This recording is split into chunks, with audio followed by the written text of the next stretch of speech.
Do it. I barked at Richard, but he just stands there. Richard's hand shakes. The gun feels heavier than it should. You said you'd do it, Richard. Pull the trigger. I'm sitting in my leather chair, dying from cancer. 6 weeks left, maybe less. The man I trusted with everything is about to kill me. And I asked him to. 45 million, Richard. The insurance pays triple if I'm murdered. You and Jean, you get everything. The money, each other, my empire. His finger touches the trigger. This is really happening. Just make it quick. Thunder cracks. He raises the gun. Then I smile. Oh, before you do this, Dr. Morrison called yesterday. Richard freezes. The tumors are shrinking, rapidly. They're calling it a miracle. I lean forward. I'm not dying anymore, Richard. The gun trembles violently now. But you already made your choice. You chose my wife. You chose to betray me. Jean's footsteps echo in the hallway. She appears in the doorway. Her emerald eyes go wide. The gun swings away from me, toward her. Bang! Stop. Before you scroll past, if you're already feeling that knot in your stomach, hit the like button. You're about to witness the most calculated revenge in Mafia history, and I need to know you're locked in. Drop a comment. Tell me where you're watching from. Are you Team Domingo, or do you think he's a monster? I read every single one. And listen, if you're not subscribed, you're about to regret it, because what happens in the next 15 minutes will change everything you think you know about loyalty, love, and revenge. Subscribe now, because somebody just died, and the person who planned it, you won't believe it until the end. Let me tell you how we got here. It takes 3 seconds to pull a trigger, 5 seconds to say, I love you.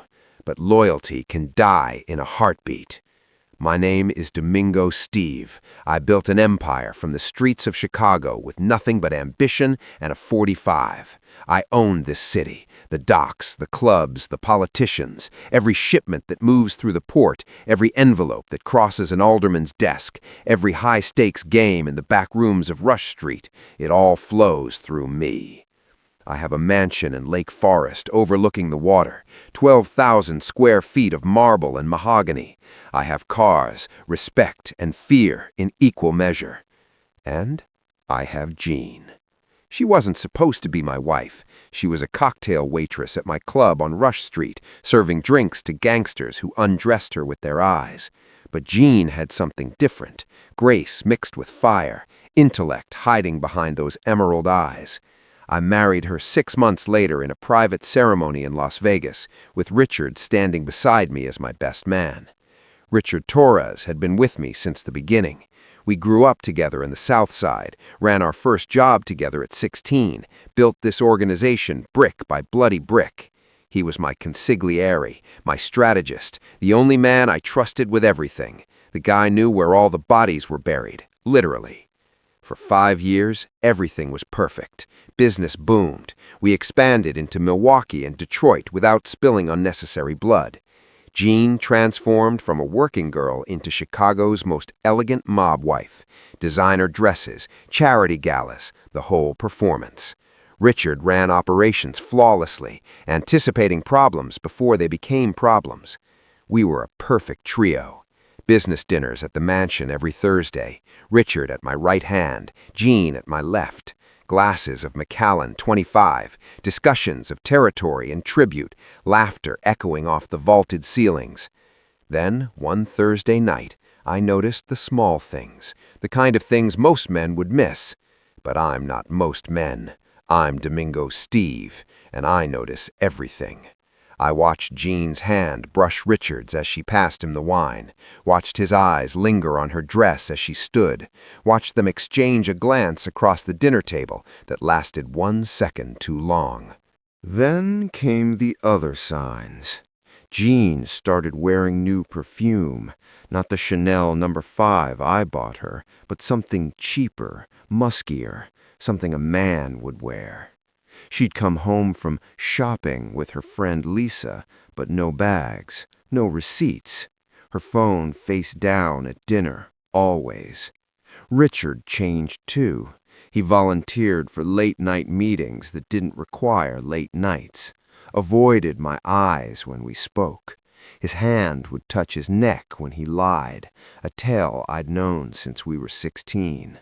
The small things multiplied.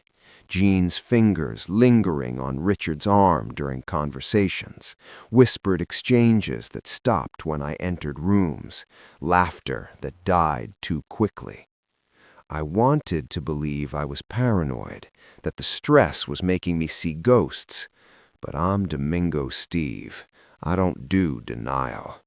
I called Tony Caruso, my head of security, former cop, loyal to the bone. Follow them, I said, both of them, 2 weeks. I need to know. For 14 days, I went through the motions, business meetings, family dinners, smiling at Jean across the breakfast table, listening to Richard's strategic updates, waiting. The manila envelope arrived on a Tuesday. Tony handed it to me in my study, said nothing, and left. Inside, photographs. Jean and Richard entering a condo in Naperville, one I didn't own. Kissing in Richard's Escalade outside Morton's Steakhouse, her hand on his face. Another shot, parking garage beneath my own building, her pressed against him, his hands in her hair. I didn't throw anything, didn't shout, didn't even close my eyes. Men in my position don't act on emotion. We wait, we plan, we win. That night, we had dinner, the 3 of us. Jean kissed my cheek when she sat down. Richard raised his glass, toasted to my health, to our brotherhood. They performed beautifully. I watched them like I was watching a play, saw every hidden glance, every careful movement, every lie wrapped in loyalty. 3 weeks later, during a meeting with the Moretti family, the room started spinning. My chest tightened. The floor rushed up to meet me. The last thing I remembered before everything went black was Richard's face hovering above me. Was that concern in his eyes or relief? I woke up in Northwestern Memorial Hospital. White walls, beeping machines, Dr. Morrison standing at the foot of my bed with that look doctors get when the news is bad. Pancreatic cancer, stage 3, with aggressive treatment, 6 months, maybe a year. I'd survived 3 assassination attempts, 2 federal investigations, a knife fight in an alley when I was 19. But my own cells, they were the ones that would take me down. The irony wasn't lost on me. I told Jean that night in our bedroom overlooking Lake Michigan. She cried, held me, whispered that we'd fight this together, that I was strong, that we'd beat it. It would have been touching if I didn't know that 3 hours earlier she'd been in Richard's bed. Richard visited the hospital the next day, gripped my hand. His voice broke as he promised to handle everything while I focused on treatment. He'd keep the organization running. I could trust him completely. The performance was Oscar-worthy. I almost believed him. My attorney, Harold Winters, came to his office on LaSalle Street to discuss estate planning, standard procedure when you're dying. He reviewed the will, the trusts, the offshore accounts.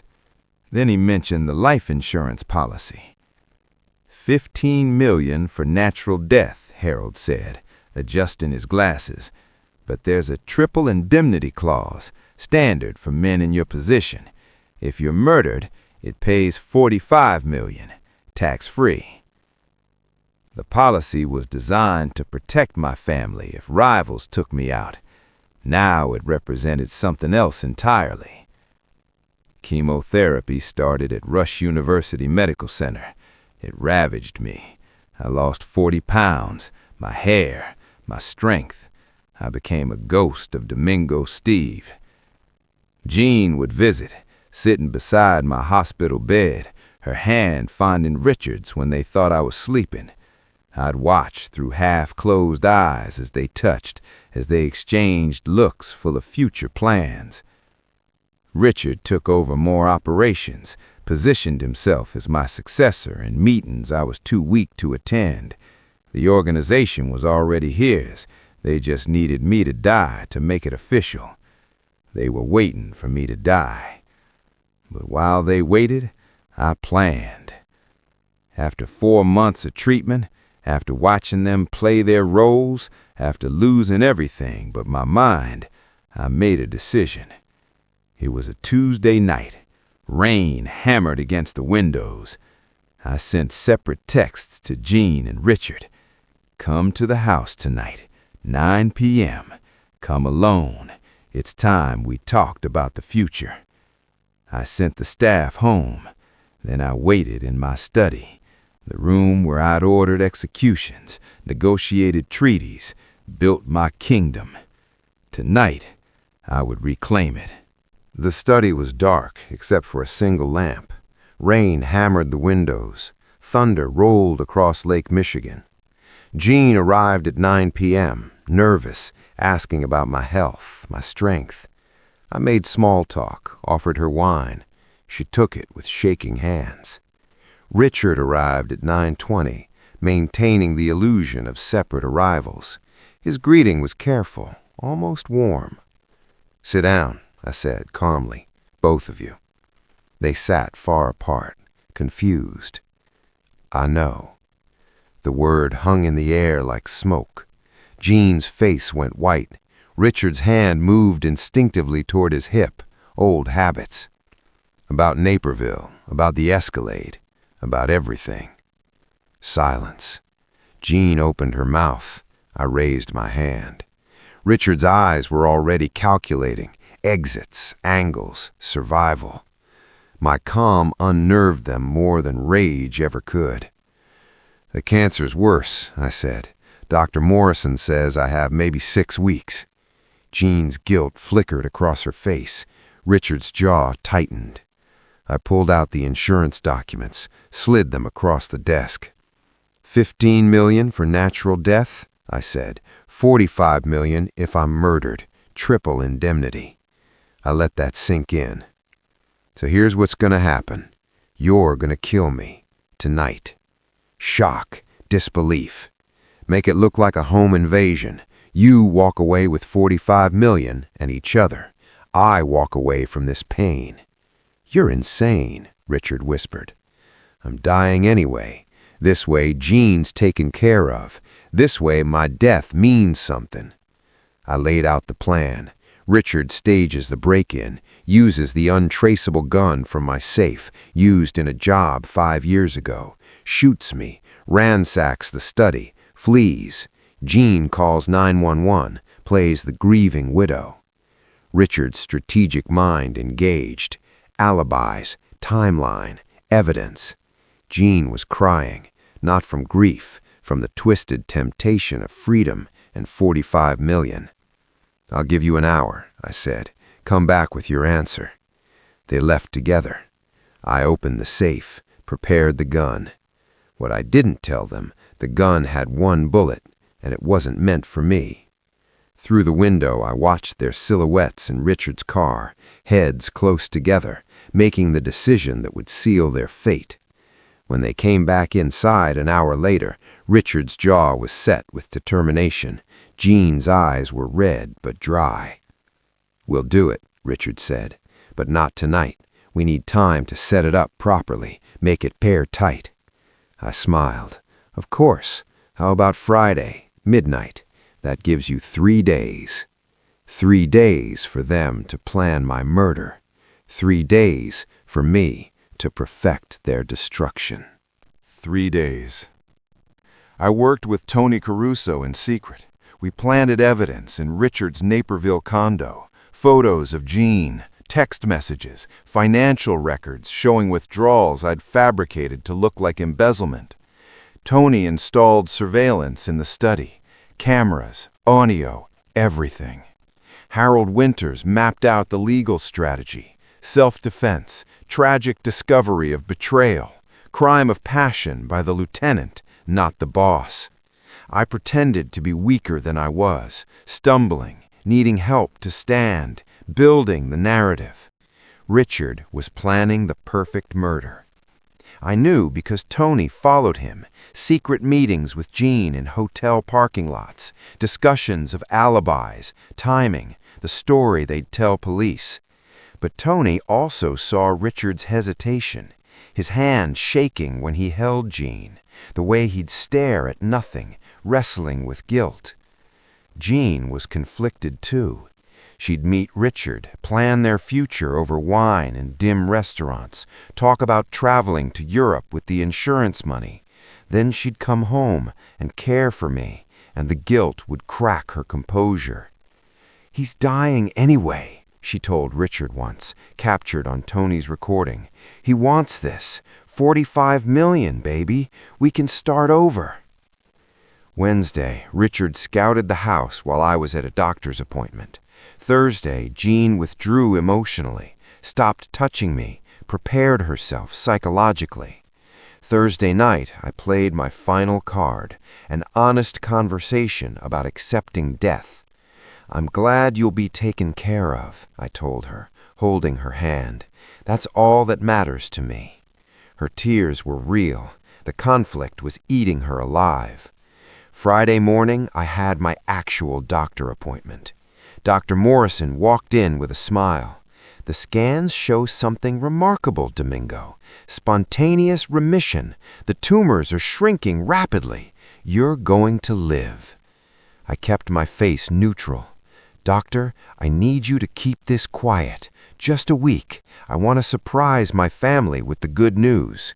He agreed. Friday evening, I sent the staff away for the weekend. Richard and Jean confirmed separately. Midnight. In my study, I loaded the single bullet into the gun, reviewed my plan one final time. At 11:45 p.m., I heard Richard's car in the driveway. No headlights. Professional. Jean was already upstairs in our bedroom, playing her part. The house was dark, except for my study. I sat in my leather chair, the gun on the desk between us, waiting for the man I'd once called brother. When Richard walked in wearing black gloves, I knew there was no turning back for either of us. Midnight. Richard entered in black clothes, gloves, focused, professional. "Right on time," I said calmly. We stood there, two men who knew each other completely, now on opposite sides of a gun. "Remember the Castellano job?" I asked. "Our first big hit together. You were so nervous you threw up before." Richard's jaw tightened. "You don't have to do this. We can find another way." "There is no other way. Not for me." He looked at me, really looked. "You were my brother, Domingo." "I know. That's what makes this hurt." I slid the gun across the desk. Richard picked it up, weighed it in his hand. "It's clean," I said. "Used it on the Castellano job 5 years ago. Never traced." He checked the chamber, saw bullets, didn't realize only one was real. I stood, turned my back. "Make it quick." Richard raised the gun. His hand shook. I could feel his finger tightening on the trigger. Then I turned. "Before you do this, you should know something." Richard froze. "Dr. Morrison called yesterday with my test results." Pause. "The latest scans showed something remarkable. The tumors are shrinking rapidly." "What?" "They're calling it spontaneous remission. Apparently, I'm going to live." The gun trembled violently in Richard's hand. "So you see, this isn't mercy killing anymore. This is just murder." Horror bloomed across his face. "Trapped. But you already made your choice." My voice went cold. "You chose her. You chose my empire. You chose betrayal." Movement in the doorway. Jean appeared, drawn by voices. She saw Richard with the gun, understood everything. "Richard, what's happening?" "Tell her, Richard. Tell her how you are about to kill me for money." Jean's face went white. "But you said he was dying. You said he wanted this." Richard stood between two impossible positions. "The question is," I said, "what happens now?" Standoff. 3 people, 1 gun. Jean backed toward the door. The gun swung, not toward me, toward her. "She's the witness, Richard, the one who could destroy you." Jean screamed, tried to run. Richard's survival instinct made the choice. The shot echoed through Lake Forest. Jean fell. Silence. Richard stared at the smoking gun, at Jean, at what he'd done. He stood frozen, my wife's body on the floor between us. I watched the exact moment he realized the truth. This was never about the cancer. This was always about justice. His eyes met mine. Understanding bloomed like poison. "You planned this," he whispered. I reached for the phone. "Self-defense is a beautiful thing, Richard, especially when you've got the evidence to prove it." I called 911, frantic, grieving husband. "My wife's been shot. My business partner, he killed her. Please hurry." Richard stood frozen, gun in hand, evidence everywhere. Police arrived. Flashing lights painted Lake Forest blue and red. Detective Sarah Chen took the lead. Homicide, high-profile case. The scene spoke for itself. Jean dead, Richard with the gun, me traumatized. My statement was simple. I discovered my wife's affair, confronted them tonight. Richard became violent. He shot her. I tried to stop him. We struggled. Richard's statement was desperate. "He's lying. He orchestrated this. The cancer, the insurance, all of it." Detective Chen's face, skeptical. It sounded like a convenient excuse. The evidence collected, gun with Richard's prints, 1 bullet fired. They searched Richard's Naperville condo, found everything Tony had planted, affair documentation, financial records showing embezzlement, text messages between Richard and Jean, planning their future, discussing my deterioration. Hospital staff confirmed Richard visited often, too intimate with Jean. Harold Winters provided the insurance documents, $45 million motive. Business associates testified. Richard positioned himself as my successor. The case built itself. Affair, financial motive, opportunity, weapon. Richard tried to explain the setup in interrogation. No one believed him. Too elaborate, too convenient. His lawyer advised a plea deal. He wouldn't win a trial. Jean's funeral came. I played the grieving widower perfectly. Black suit, controlled tears. The organization rallied around me. A week later, Dr. Morrison confirmed it. Cancer in remission, essentially cured. It's remarkable. I've never seen anything like it. Media ran with it. Mafia wife killed by lover in murder plot. Richard's trial, guilty, life sentence. Now I stand in my study, alone. I open the drawer, pull out Tony's original surveillance photos, watch them burn in the fireplace. Pour whiskey, toast to the empty room, to loyalty, to brotherhood, to the split second that changes everything. The framed photo catches my eye. Me, Richard, and Jean from happier times. I place it face down. They say life is fragile, that everything can change in an instant. They're right. But what they don't tell you is that sometimes you control that instant. Sometimes you decide exactly how it changes. It takes 3 seconds to pull a trigger, 5 seconds to say, "I love you." But loyalty can die in a heartbeat, and so can betrayal. I stand at the window overlooking Lake Michigan, silhouetted against moonlight. The city lights of Chicago spread before me. My empire intact, my enemies destroyed, my survival ensured. But as I stare at my reflection in the glass, I see something else. Behind me, in the shadows, a figure I didn't hear enter. And when I turned,